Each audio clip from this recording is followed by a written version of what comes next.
Ante la presentación, el doctor Juan Aquino, su coordinador, ya les ha hablado sobre las características del curso y todos los profesores que somos miembros del equipo de bioquímica y biología molecular. Pues yo soy uno más de ellos y gusto de poder compartir con ustedes esta clase, esta charla, si pudiéramos decirlo así, donde básicamente vamos a aprender o a remarcar algunos conceptos sobre la química de carbohidratos. Antes que nada, mi nombre es Félix Segarra, y más que profesor, considérenme como un amigo que el objetivo es mostrarles algunos aspectos, orientarlos en algunos aspectos que corresponden al curso de bioquímica y más en el tema que me ha tocado darles a ustedes. ¿Ya? Entonces, miren, sobre lo que es química de carbohidratos, ¿sí? ¿Alguien quería hablar? Sí, bien. ¿Aló? Sí, seguimos. Entonces, en cuanto a química de carbohidratos, les decía, el tema es sobre química de carbohidratos. Esta es la base. Este curso de química médica, en realidad, es la base para que en el siguiente semestre comprendamos mejor ya lo que es el metabolismo, que es la bioquímica. Entonces, este curso es fundamental, básico para la comprensión del curso de bioquímica y luego posteriormente con bioquímica poder comprender a cabalidad ya lo que es la biología molecular. Bien, y es importante, lógicamente, para la formación a ustedes como médicos futuros y buenos médicos. Bien, cuando hablamos de carbohidratos, siempre comenzamos con las competencias. Es decir, lo que ustedes tienen que saber. No es lo que nosotros queremos que sepan, sino lo que ustedes tienen que saber al acabar este capítulo, y al menos aquí está, como dice, ustedes están en la capacidad de definir y reconocer las funciones de los carbohidratos en el metabolismo celular. Ustedes cuando terminen este capítulo están en la plena competencia, están para clasificar los carbohidratos y describir la estructura y función de cada grupo citando ejemplos. También ustedes, al acabar este capítulo y el curso, ustedes están en la capacidad de poder citar los diversos derivados de monosacáridos y reconocer la importancia y su participación en el metabolismo celular. También ustedes igual van a tener la capacidad y la facilidad para poder describir la estructura de los diferentes grupos de polisacáridos, señalando su importancia biológica, citando ejemplos. Estas son las competencias, como ven, esto siempre es importante, ya que cuando elaboremos las preguntas para evaluarlos, pues tenemos que ceñirnos en esto que estamos poniendo aquí. No podemos preguntar algo que está escapando de la competencia, de lo que nos señala la universidad, lo que nos señala la institución, para decir, esto es lo que quiero que los alumnos sepan. Y nosotros hemos fijado, estos son las competencias. Es lo que nosotros tendríamos que incidir cuando tenemos que evaluarlos. Lo que ustedes tienen que saber, lo mínimo que deben de saber de ello. Bien, ahora sí entramos a lo que es la química de carbohidratos. En primer lugar, ¿por qué estudiar a los carbohidratos? Bueno, no es solamente por conocer. Toda cosa que se estudia es porque vamos a tener que darle alguna utilidad, un uso. Y justamente, ¿y por qué? En el quehacer ustedes como médicos, pues van a necesitar dar explicación a muchos eventos bioquímicos que ocurren. Y además, ¿pero por qué los carbohidratos? ¿A qué se debe eso? A las funciones que los carbohidratos tienen. De acuerdo a las funciones podemos derivar realmente cómo pueden repercutir la ausencia o abundancia de carbohidratos en nuestro organismo.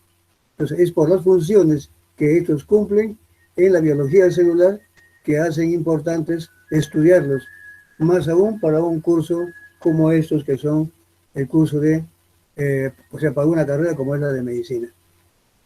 Bien, ¿cómo definimos? Acá tenemos, esto es el temario, vamos a decir que una definición de lo que es un carbohidrato, cuáles son las funciones más importantes o destacadas de los carbohidratos, cómo se clasifican estos, Ahí tenemos acá la clasificación que está a la vista, pues son monosacáridos, oligosacáridos y polisacáridos. Aunque esto de los oligosacáridos, algunos lo consideran también, aquí están los disacáridos. Otros que lo consideran incluso como una subrama. Voy a ver si pongo acá el puntero. A ver, acá está el puntero láser. Acá está. Acá. Entonces aquí tenemos, esta es la clasificación más común que se conoce, monosacáridos, oligosacáridos y polisacáridos. De esto es lo que vamos a tratar en la clase de hoy, en estos 50 minutos u hora académica, y la siguiente que es las 2 horas seguidas que tenemos. Muy bien, aquí tenemos la definición, una de las tantas definiciones que se pueden dar. ¿Qué son los carbohidratos? Son biomoléculas, como lo pongo acá, que también toman el nombre de hidratos de carbono, o carbohidratos, por eso viene el nombre de, o glúcidos, azúcares o sacáridos. Dice acá también de que los dos primeros, principalmente el nombre de hidratos de carbono, quiere decir que es un carbono hidratado. En realidad ese es el que más se usa, o también como glúcidos, pero en realidad este término de hidratos de carbono realmente no es del todo tan cierto, no es preciso como lo dice allí, porque hay algunos que escapan a esto. Claro, la mayoría de carbohidratos, por ejemplo, la más llamativa pues es la glucosa, C6, 6 carbonos y C6, H12 o 6. Si consideramos, también vendrían a ser 6 moléculas de agua, ¿no? Entonces, y por eso que hay una relación prácticamente entre carbonos, 6 carbonos, 6 moléculas de agua, hacen el C6, H12 o 6. Pero esa proporción no en todos los casos se cumple. Así que prácticamente ese nombre ha quedado así porque inicialmente se observó que había esa correspondencia, ¿no? De los hidratos de carbono, carbono hidratado. Pero realmente eso no es de todo cierto. Además hay muchos compuestos que también responden a esta misma fórmula, o esta misma ecuación de C6, o mejor dicho, carbonos, y también una proporción igual de agua, y que no son carbohidratos, son otras moléculas. Entonces prácticamente podríamos decir que ese es un término que se ha quedado por costumbre, nada más. Mejor decir sacáridos o azúcares. También los azúcares también, eso podríamos decir que son dulces. No todos son dulces, ¿no?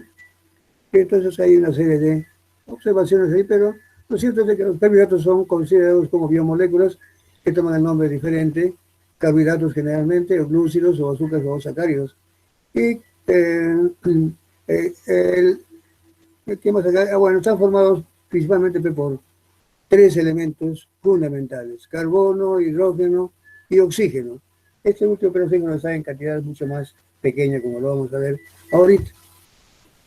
Como dije, la importancia de estudiar a los carbohidratos en la biología, en este caso para un curso de bioquímica básico, para medicina, es por las funciones que estos cumplen, porque en base a las funciones uno puede derivar muchos eventos que pueden estar ocurriendo, bien o mal, en nuestro organismo.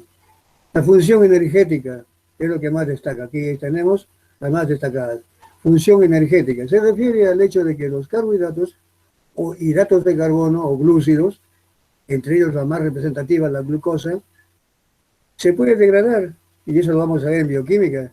Todo el evento que hace de que una vez glucosa en nuestro organismo, entre otras funciones, la principal es la de degradarse, combustionarse para ser más exacto, en presencia de oxígeno hasta CO2 y agua.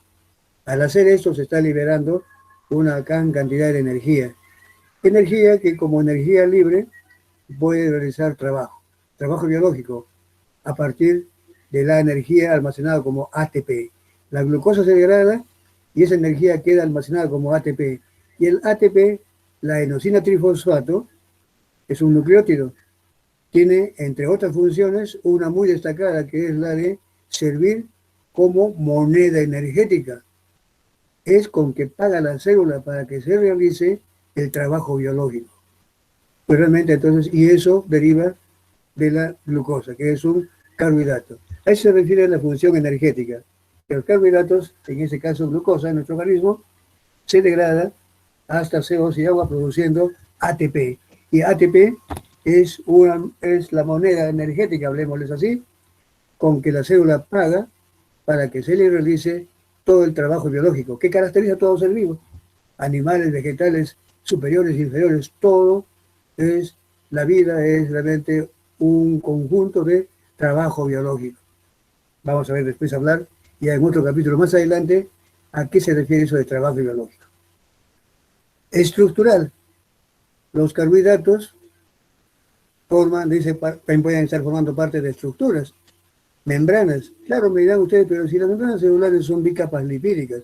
Sí, pero no solamente eso, también allí están embebidas, inmersas, proteínas y también algunos carbohidratos.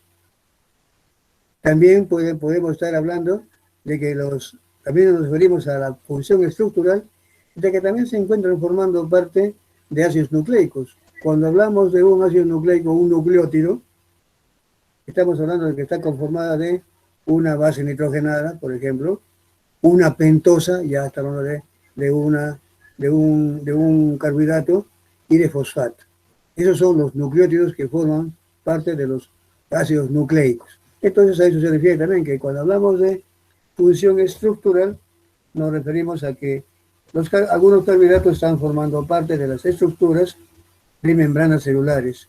También se encuentran formando parte de otras estructuras, de otras moléculas, como son ácidos nucleicos, de los lípidos.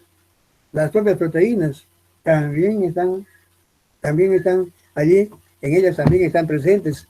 La verdad es que estos están formados de aminoácidos, pero en los aminoácidos hay algunos que requieren para hacer funcional la presencia de un carbohidrato. Entonces, a eso se refiere función estructural. Cuando hablamos de soporte, función de soporte, eso, por ejemplo, hablamos en las células vegetales. Sirve la celulosa, es un tejido, forma tejido leñoso. También en crustáceos puede formar la caparazón, igual que en insectos. La quitina, por ejemplo, ahí tenemos celulosa en el tejido leñoso y caparazón en los crustáceos, insectos, como por ejemplo la quitina.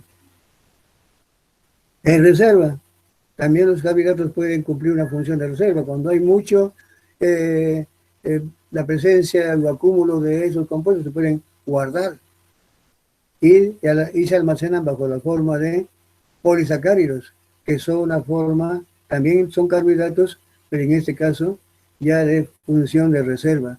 Ahí tenemos en vegetales el almidón y en animales el glucógeno. Ambos son carbohidratos que cumplen una función de reserva. Función lubricante y protectora. Ahí tenemos algunos casos como las mucinas, por ejemplo. Cofactor de proteína de transporte. Hay muchas proteínas que para ser funcionales no solamente requieren de la porción aminoácidica o aminoácidos, también en algunos casos, algunas proteínas para ser funcionales requieren la presencia de algunos carbohidratos. Y ahí tenemos entonces el caso de la ceuloplasmina y la transferrina, que son proteínas que requieren de un cofactor de estas proteínas de transporte que transportan el cobre, en el caso de la ceuloplasmina, y la transferrina, que son proteínas, pero que también son glicoproteínas, es decir, que también tienen una porción de carbohidratos y que transportan el fierro. Y así hay muchas otras proteínas. Cofactor de enzimas, pues también hay muchas enzimas que no solamente es la porción proteica la que funciona, estas no funcionan mientras no tengan un añadido de algún polisacárido o un oligosacárido, digo mejor, un oligosacárido o algún carbohidrato para hacerla activa, es decir, un cofactor. Requieren de un ayudante, mejor dicho. Las enzimas son proteínas, de hecho, igual que como es la fosfatasa alcalina, pero ella no trabaja sola. También algunas proteínas requieren de un ayudante. En muchos casos, esos ayudantes son muchas sustancias. Entre ellos, también en algunos casos son carbohidratos. Y otras funciones especializadas que las vamos a ver más adelante, como son aquí algunos heteropolisacáridos que tienen la función de participar en la turgencia de varios tejidos, en la transparencia de la córnea, por ejemplo, ¿no? Eso lo vamos a ver más adelante.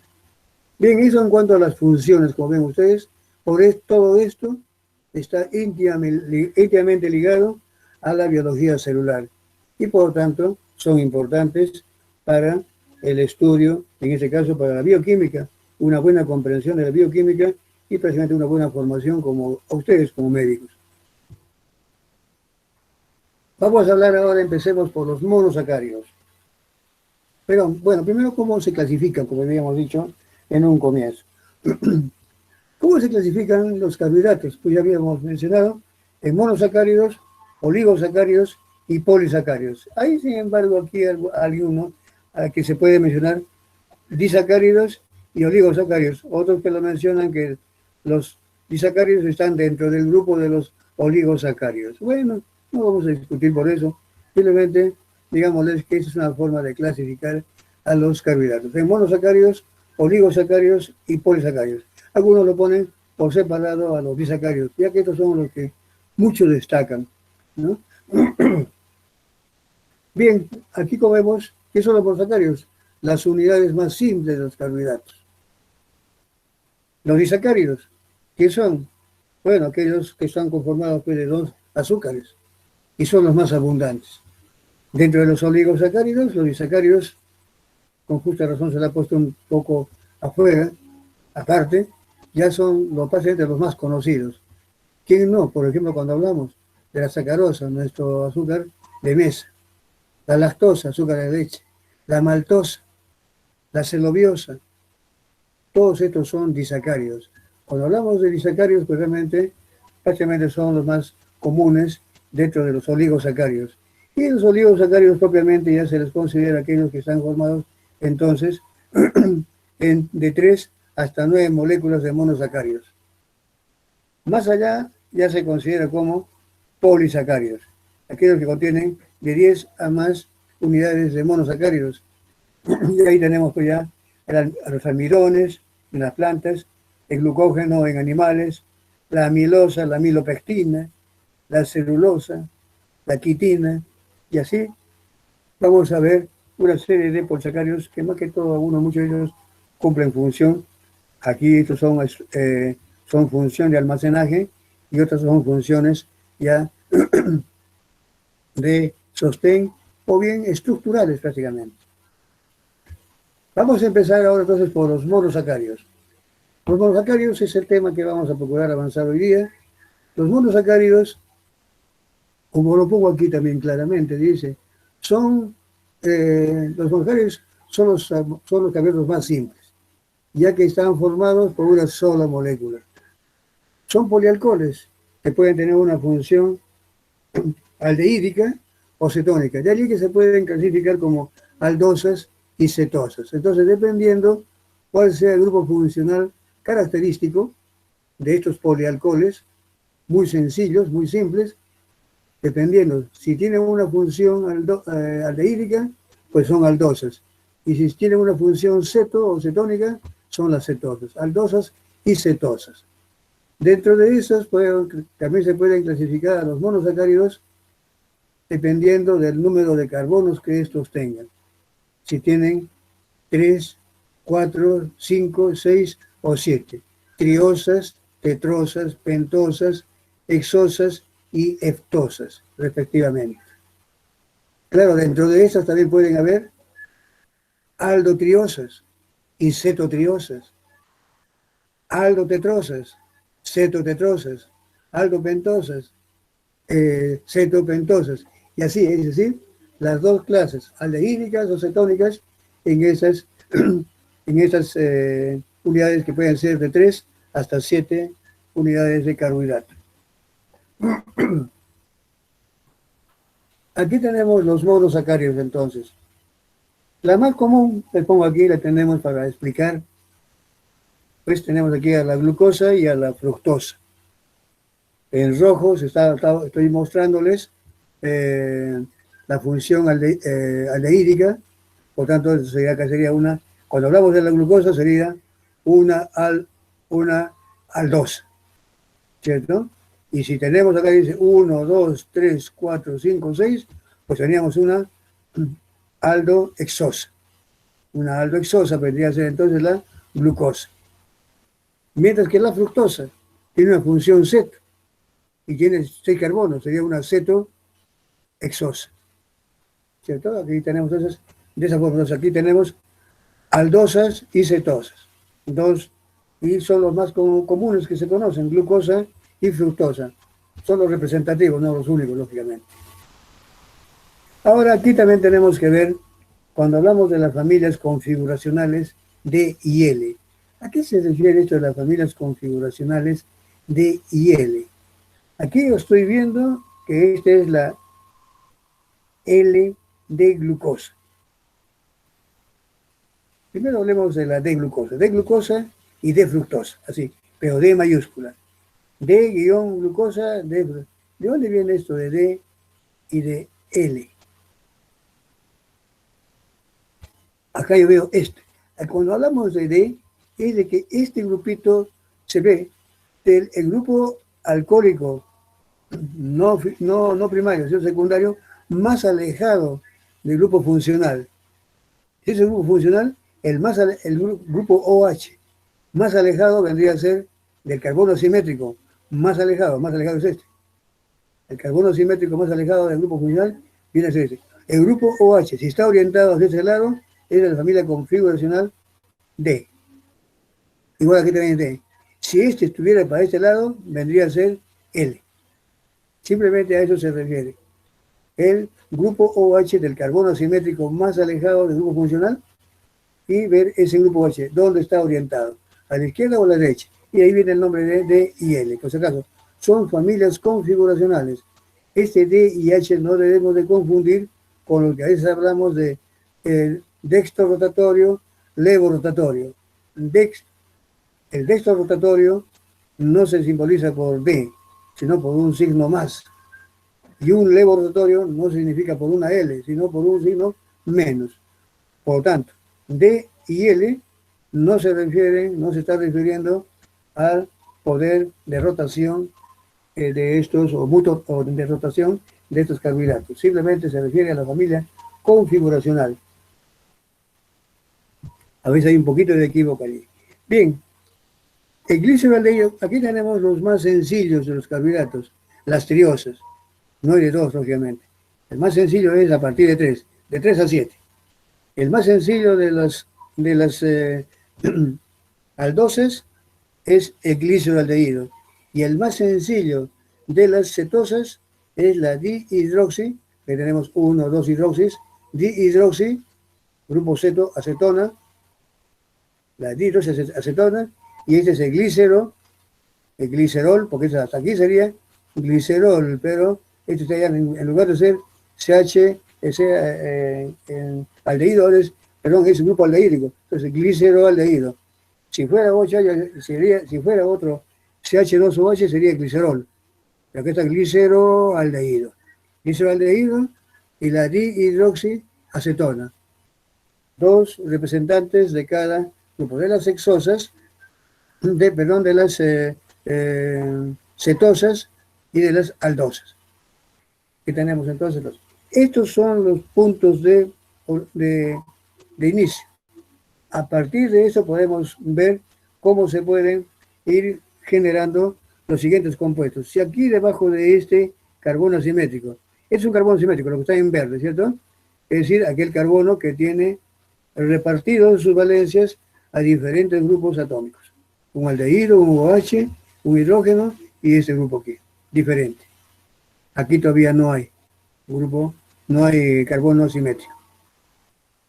Aquí este grupito es el carbono simétrico. Si este grupo está acá, entonces sería el D-gliceraldehído. Si esto estuviera para acá, sería el L-gliceraldehído. Tenemos el D-gliceraldehído. Veamos ahora el siguiente.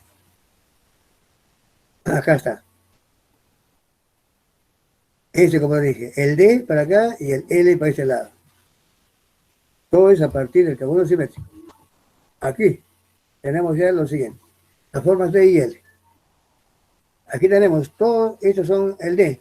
Bien, acá tenemos, ¿por qué? Porque este grupito está hasta la derecha. Y aquí tenemos la L, grupo hacia ese lado. Aquí tenemos el D, es por esto. Y acá está para este lado. Vean que el poder rotatorio se simboliza por más. Entonces este sería una azúcar, La D-glucosa es dextrorotatoria. Y la L-glucosa también es, a pesar de ser L, también es dextrorotatoria. Por tanto, no es D. El D no significa dextro o levo. El dextro o levo se simboliza por signos. Y miren acá, a pesar de ser D y L, diferentes familias, ambos son dextrorotatorios. Aquí, igual, fructosa es D, pero sin embargo es levorotatorio. La L es levorotatoria. Para demostrar de que la levo rotación o dextrorotación no se simboliza por letras. Y cuando hablamos de D y L, nos referimos a familias configuracionales. Ahí tenemos cómo se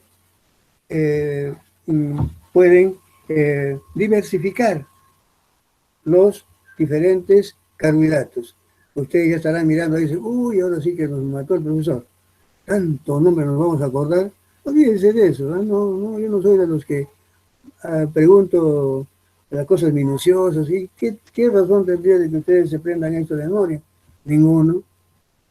Simplemente lo que haría es que se confundan y saquen mala nota. Y ese no es el objetivo. Bien, como les digo, simplemente es para darles aquí lo que quiero indicarles. De cómo es a partir de este gliceroaldehído, uno puede hacer la derivación en todos los demás. Si ese es D, pues todo esta va a ser la familia D, por este hecho. Este es el D-gliceroaldehído. Pues ahora todos van a ser a partir de allí. Vamos a ver cómo se puede clasificar. Si aquí debajito de este grupito, de eso que estoy señalando, le aumentamos otro igual, un HCOH. Le aumentamos por un HCOH, ya no van a ser 3, ahora van a ser 4. Se convirtió en la de eritrosa. ¿Qué pasa si este grupito, ahora acá, le cambiamos? Miren, aquí, perdón, ese es de abajo, ¿no? No es de abajo, sino acá encima. Si debajo de ese le aumentamos esto de acá, si este grupito que le hemos aumentado, aquí debajito estoy señalando, o sea, lo que señala es acá arriba, no acá abajo. Si aquí arriba le aumentamos este grupito, si es hasta acá, sigue siendo la D. Si aquí arriba le aumentamos por este grupo, ya no acá, sino hacia ese lado, es la D treosa. Ahora sobre esto, si aquí le agregamos aquí arriba otro grupito, donde este HCOH esté así, tenemos la D ribosa. Y si este grupito ya no es hasta acá, sino con el grupo OH orientado hacia aquí, es la D arabinosa. Igual, ¿qué ocurre si aquí arribito lo estoy señalando? Le aumentamos otro HCOH. Tenemos este. Y si ese grupito está hacia otro lado, tenemos otro. Y así vamos a ir teniendo toda una familia de aldosas. Perdón, de aldosas, ¿no es cierto? Aquí ya estamos ya en las eritrosas, ¿verdad? Silosa, lixosa. Y si a esto que ahora tienen, que son 5, ¿cierto? Porque quedan 4, ahora son ya 5. Y si a estos 5 le agregamos otro que arribita, con este grupito HCOH sin esa orientación, pues tendremos aquí. Pero si a este le agregamos este hasta acá, tendremos el otro. Tenemos 2 familias. Ambas son, aquí tenemos la alosa, la altrosa. Si aquí le ponemos otro grupito, aquí igualito, HCOH hasta acá, este es 1. Y si este le ponemos a otro lado, tendremos otra familia, glucosa y manosa. Si aquí debajito de este le ponemos otro HCOH, tendremos este. Pero si este HCOH le ponemos a otro lado, tendremos este otro. Y tendremos la gulosa, la idosa. Y si aquí le ponemos HCOH aquí, tendríamos la galactosa. Y si tenemos este OH aquí arriba, pues tendremos este otro, la talosa. Y así tenemos entonces, estas son ya las hexosas. Algo parecido también podemos seguir avanzando, así que le montamos una más y tenemos las heptosas, que son ya no son tan frecuentes y lo más importante son hasta las hexosas. También existen heptosas, como hemos visto, pero estas son las más comunes. Miren, toda esta familia. ¿Cuántos son? Pues tenemos acá, realmente son 8, ¿cierto? 1, acá, 1, 2, 3, 4, 5, 6, 7, 8. 8 hexosas. D. quiere decir que si hubiéramos partido aquí de una L, L lisosaldehído, también hubiéramos obtenido otras 8 hexosas, pero ya en ese caso ya de la familia conjugal L. Así es, entonces serían, al final serían 16 isómeros, 8 Ds y D y 8 Ls. Las más comunes son estas, por eso es que las he puesto. Y lo que más abunda en la naturaleza para el caso de nuestra biología celular son de la familia configuracional D. Recuerden que aminoácidos son los L, aminoácidos que dominan. En el caso de carbohidratos son los D. Algo parecido ocurre con las cetosas. Las cetosas también igual. Acá tenemos la más pequeña, la más simple, sencilla, es la dihidroxiacetona. Si aquí, ahora sí más bien le ponemos acá, allá no es encima, ahora le ponemos abajito. Si abajito le ponemos este 8 y aquí tenemos hasta acá CHOH, hasta acá. Por ser para este lado, ya lo convertimos en D. Pero si le ponemos para este otro lado, ya viene a ser la L. Y aquí está, justamente. Aquí tenemos ellos. Como estamos con las D, solamente con la D. Si aquí tuviéramos otro con otro lado, sería la L. Pues aquí tenemos solamente entonces la D.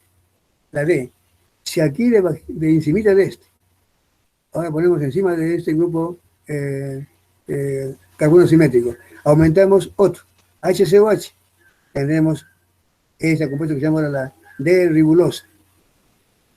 Si aquí este grupito le ponemos ya no para ese lado, sino para este otro lado, tenemos la D-cirulosa.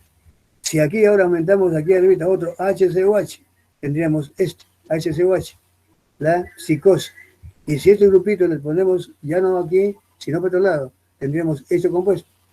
Tendríamos la D-fructosa. Ahí tenemos otro azúcar muy conocida. Aquí lo propio, haríamos lo siguiente. Aquí también se puede ir agregando acá y vamos teniendo de pentosas, podemos pasar a las cetohexosas. La sorbosa, la tagatosa. Son los más conocidos. Como ven acá tienen 1, 2, 3 y 4. Ds. Quiere decir que también podemos tener otros 4 de la familia L, serían 8. Aquí es un poquito menor en el caso de las aldosas. ¿Y por qué me dirán ustedes? Recuerden que teniendo un carbono más, aquí tenemos la opción de haber aumentado uno más para acá, para ambos lados, ¿cierto? Entonces, aquí este grupo ceto ya no es carbono simétrico, y por tanto, eso repercute aquí para tener menos isómeros o menos compuestos de la familia configuracional D y L. Bien, estos son los más importantes. Cuando hablemos, por ejemplo, ¿y cuál es la importancia de todo este esquema? Bueno, cuando yo pregunto cuáles son los más importantes, los más destacados, y ustedes mismos se van a dar cuenta que cuando hablemos de metabolismo de carbohidratos ya en bioquímica, vamos a ver de que más se habla del lisosaldehído, eritrosa en algunas vías, como decía el fosfogluconato, que vamos a hablar después, todavía no ahora. Otro que también se habla mucho de la ribosa. ¿Recuerdan la ribosa? Y la desoxirribosa, es muy abundante. Estos son los ácidos nucleicos, por ejemplo. Aquí en la vinosa también se habla un poco. Estas mayormente no son muy conocidas. Luego tenemos la alosa, altrosa, glucosa, como no, ese sí es bastante conocido. La manosa también, gulosa, altosa, la lactosa también. O sea, de todas las densosas, las más importantes son glucosa, manosa y galactosa. Y de las tetrosas tenemos la ribosa, pues, ribosa y araminosa en ciertas cosas. A veces silosa, pero más importante es la ribosa, pues, porque es que destaca más. Y dentro de eso es la eritrosa y el glisaldehído. Cuando hablamos de las aldosas, de las cetosas, ese es más importante, hidroxacetona. Eritrosa muy poco, ribulosa también en algunas vías, como el fosfogluconato, igual que la celulosa también. Luego, fructosa, pues. Aquí destaca más la fructosa. De todas ellas, destaca dihidroxacetona fosfato, la ribulosa y la fructosa. Pero más exactamente en todo ello. Dihidroxacetona fosfato dihidroxacetona y fructosa. Son los más importantes cuando hablamos de las de las cetosas en general. Eso es, ahora cuando hablamos de isomería, hablamos de tres tipos de isómeros que interesan. Acá tenemos un isómero estructural, los epímeros. Vamos a ver qué son epímeros, enantiómeros y anómeros. Son términos que, de hecho, que por el nombrecito que tienen y por lo que yo estoy enfatizando, ya ténganlo ustedes por seguro que va a ser una de las preguntas que tengo que poner, porque digo, ¿de qué más podría yo preguntar? Tiene que ser de lo que estoy hablando, ¿cierto? Entonces, pues no se preocupen por eso. Tómenme cuenta bien de lo que menciono, destaco más, y eso es lo que yo quiero que ustedes sepan. Al final, si me da un tiempito, pues voy a decir cómo tienen que estudiar esto. Bien, entonces, cuando hablamos de isomerías, epímeros, ¿qué son los epímeros? Bueno, una definición, y aquí la ponemos en parejas. Estos son epímeros entre sí. Esos dos esas parejas son epímeros entre sí. ¿Cómo es eso? Epímeros son aquellas sustancias o aquellos compuestos que tienen, en este caso, esos carbohidratos que tienen, que solamente difieren, mejor digo así, son estructurales, por eso dice que solamente difieren en su estructura, todo lo demás es igualito. Solo difieren en su estructura la orientación de un grupo OH de uno de sus carbonos asimétricos. Y aquí está en amarillo, por ejemplo, la manosa y la glucosa, ambas son aldohexosas. La diferencia está, si tenemos la fórmula química, va a ser la misma. La única diferencia está en que este grupito, el grupo OH del carbono asimétrico 2, en este caso está orientado hacia el lado izquierdo, aquí a la derecha. Todo lo demás, hacia arriba o hacia abajo, es idéntico. Ustedes comienzan a ver, todo es idéntico. Esto con esto, de aquí para abajo, es idéntico. Solamente es aquí. Por eso entonces se dice, manosa y glucosa son epímeros entre sí respecto al carbono 2. Es el carbono 2. Es el carbono 1 y 2. Ahora, ¿qué otros más? Glucosa y galactosa también son epímeros entre sí respecto al carbono 4. Si comenzamos a observar el carbono 4, perdón, la glucosa, de este carbono 4 hacia arriba, este es igualito. El carbono 5 y 6 son aquí igualitos. La única diferencia está en el carbono 4, que aquí el grupo OH está a la derecha y aquí el grupo OH está a la izquierda, de este carbono simétrico. Solamente difiere en la orientación de los grupos OH o de sus grupos sustituyentes del carbono, de un carbono simétrico. De todos, solamente de uno. Estos son los llamados epímeros. Y así como eso, ustedes pueden revisar esas tablitas anteriores, cuáles son epímeros. Pero no se preocupen. Si yo pongo alguna pregunta, pues tendrá que ser de esto mismo. No voy a complicarles, comiencen a buscar toda la tabla a ver quiénes son epímeros y por qué eso yo podría preguntarles. No, olvídense de eso. Entonces simplemente que tengan en cuenta de que ustedes pueden revisar esta tablita. Esto, o aquí, revisar cuáles son epímeros, ¿no? Y decir, bueno, sí, esto con esto, porque tal. Y comienzan a encontrar alguien y van a encontrarse que hay muchos de estos. Pero aquí los más caracterizados son estos. ¿Por qué digo caracterizados? Porque son los que más se mencionan en la biología, más comunes, digo, no los únicos, son los más comunes en la bioquímica. Manosa, glucosa, galactosa, ¿no? Y con ello estamos haciendo esos ejemplos, esas comparaciones. Estos son entonces los epímeros. Otro tipo de isómeros ópticos, en este caso tenemos los estereoisómeros. Estos compuestos, estos azúcares que difieren en cuanto a la, como dice, estereoisómeros, en cuanto a la distribución espacial de sus grupos sustituyentes de los carbonos asimétricos, o de todos sus carbonos, como no solamente asimétricos, que también tenemos esto. Miren acá, se consideran como imágenes en espejo, imágenes especulares. Quiere decir que si yo me veo en el espejo, estoy frente a mi enantiómero.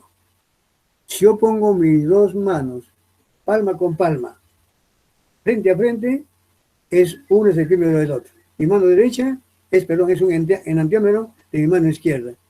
El dedo gordo, como diríamos, está hacia mi cara y el lado meñique al otro pequeño está hacia atrás. Además están orientados uno con uno, se están mirando uno con otro, se pueden tocar uno con otro. Esos son enantiómeros, no están de espalda, sino están frente a frente. Estos son enantiómeros. Miren aquí, podemos ver este frente a este frente a este a este y aquí. Pero mayormente esto. Estos son los llamados enantiómeros. Podríamos decirle entonces de que los D y L, familia D y L, ¿son enantiómeros? Sí, son enantiómeros. Son imágenes en espejo. Si ustedes ponen la D-glucosa y la L-glucosa, pues son enantiómeros entre sí. ¿Cierto? Bien. Otras formas son los anómeros. ¿Qué son anómeros? Veamos el origen. Los carbohidratos o los monosacáridos normalmente los conocemos como estructuras lineales. Así se le escribe. Hasta ahorita le hemos estado escribiendo así, miren. Son lineales. Pero mayormente esa forma lineal en la naturaleza, en nuestra fisiología, no existe así lineal. Si bien es cierto, puede estar, pero una proporción. Hay una mezcla de tres, en realidad, de tres configuraciones. Una lineal y dos formas cíclicas. Se ciclizan. Ahora, ¿siempre se ciclizan? Ojo, no siempre. ¿A partir de cuándo comienzan a ciclizarse? ¿Desde cuántos carbonos puede un azúcar ciclizarse? De 3 es imposible, pero no se puede ciclar. A partir de 4 sí, 4, 5 y 6. Y también de 7. Se pueden ciclizar. Es decir, cuando entre carbonos internos pueden establecer uniones. Estos van a generar, en ese momento en que ocurre, bueno, estoy acá, estoy separando mucho, aquí, en que estos carbohidratos o estos monosacáridos tienen la capacidad de poderse ciclizar, unirse un carbono, por ejemplo, en este caso, el grupo carbono 2 de las aldosas con el 5 de la misma molécula. Esto ya está prácticamente formando lo que se llaman los hemiacetales. Si fuera un caso como en este caso de las cetosas, no es un grupo alcohólico, es el mismo grupo ceto el que funciona formando ese ciclo, formando, en este caso, los llamados hemiacetales. Estos hemiacetales aquí tenemos, acá están, justamente, son los que van a dar origen a estos anómeros. ¿Cómo anómeros? ¿De dónde viene eso? ¿Cuál es esto? Aquí tenemos que, por ejemplo, hemos tomado como ejemplo a la glucosa, que es una hexosa, una aldohexosa. Y aquí estamos frente a esto. Aquí tenemos el grupo, esta es la glucosa, el grupo aldehído. Este grupito carbono 2, este OH, puede entablar una unión con el carbono 5, formando este hemiacetal. Y esto va a provocar una estructura cíclica que va a tener 1, 2, 3, 4, 5, 6 lados. Bien, entonces aquí tenemos ya, si este grupito, aquí está el H, si este grupo, este puede ser, este grupito OH que lo están aquí marcándolo, este grupo OH, hasta aquí, no era carbono simétrico. Al haber ocurrido esto, automáticamente vean que yo lo he pintado de color verde. Al estar de color verde, automáticamente ya se ha convertido automáticamente en un carbono simétrico, igual que estos. Y si es carbono simétrico, puede tener este grupito OH orientado hacia un lado u orientado hacia el otro. Surge entonces en ese momento que un carbono que no era simétrico se ha convertido en asimétrico al aceptar esta forma cíclica, que puedes tener este grupo OH hacia abajo o hacia la izquierda o hacia arriba o hacia la derecha en un ciclo, dando origen a la forma beta o a la forma alfa, dependiendo de dónde esté orientado. Si es alfa, a la derecha, o es a la izquierda, va a ser beta. Esto es lo que se llaman los anómeros. Estos son anómeros y se los simboliza por alfa y beta. En la naturaleza, cuando hablamos de la glucosa, para dar un ejemplo, la glucosa no se encuentra en esta forma, 100%, solamente un 6%. 30% de la alfa y 64% de la beta. Cuando esta glucosa en forma lineal, 100% de esta glucosa en forma lineal, se pone en un medio, en una solución acuosa, y se comienza a observar el grado de rotación de luz polarizada. Recuerden que todas las sustancias que tienen carbonos asimétricos tienen la capacidad de poder hacer rotar el plano de la luz polarizada hacia la izquierda o hacia la derecha.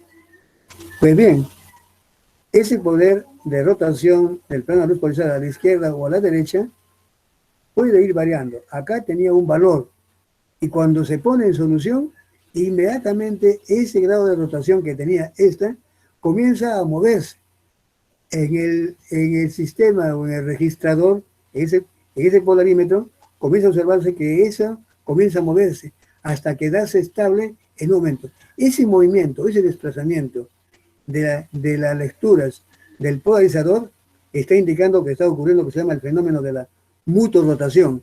Se está cambiando las formas beta y alfa de glucosa para que al final se estabilice y queden en esa proporción. 30, 6, 64%. En ese momento, la lectura es una sola, que creo que la voy a tener acá. Rápidamente, para terminar, aquí es esta la lectura. Aquí la tengo. ¿Dónde estaba? Más acá, más acá, más acá. Aquí está. Rotación. Cuando está, todo queda al final en 52. Puede partir de 18.7 de 12, pero al final, si es en 12, va bajando hasta quedarse aquí. Si es que 18.7, va subiendo hasta quedarse en 52. Cuando está en 52, pues tenemos 50.8 de grados de rotación. Allí estamos segurísimos que estamos con esa proporción. Es decir, 30 alfa, 6 lineal, 64 beta. Y todo ese fenómeno de cambios de vacilación de la aguja del polarímetro se denomina mutorrotación, que indica la formación de estos anómeros, alfa y beta. Señores, ya estamos justamente, todavía falta un poco, no, todavía falta, no, falta eso. No, estamos bien, eso termina aquí a 8:40. Me he pasado, disculpen, mil disculpas. Señores, entonces aquí estamos, nos estamos viendo la siguiente clase, que sí tenemos ya las 2 horas juntas, y entonces ahí terminaré el tema sobre carbohidratos. Muchísimas gracias, gracias por su presencia, ya estaremos más adelante conversando más. Hasta luego, cuídense y estudien. Gracias, muchas gracias. Hasta luego, profesor. Hasta luego, doctor.